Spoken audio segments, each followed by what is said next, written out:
Il faut savoir distinguer l'après et l'avant. Ça n'a rien d'évident. Qu'est-ce qui est avant, qu'est-ce qui est après?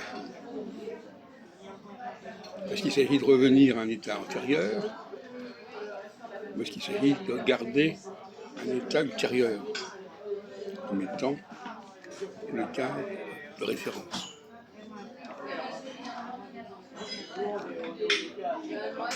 En astrologie, par exemple, c'est pas si simple de savoir ce qui est avant et ce qui est après. Et d'ailleurs, pour certaines personnes, ce qui est après est prioritaire, et pour d'autres personnes, ce qui est avant est prioritaire. C'est la différence. D'abord, ce qui est après est plus facile à connaître que ce qui est avant. Parce que ce qui est venu après, on le sait, c'est le présent.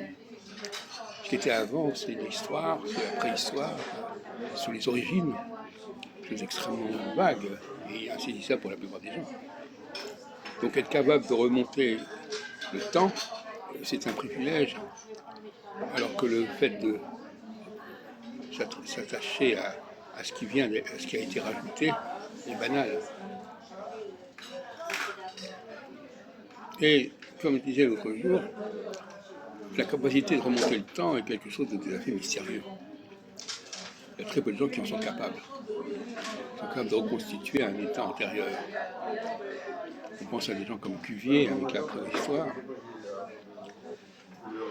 À partir d'éléments qui sont parvenus de bribes, on peut reconstituer la totalité d'un ensemble qui a disparu. Parce que ce qui est avant a tendance à disparaître.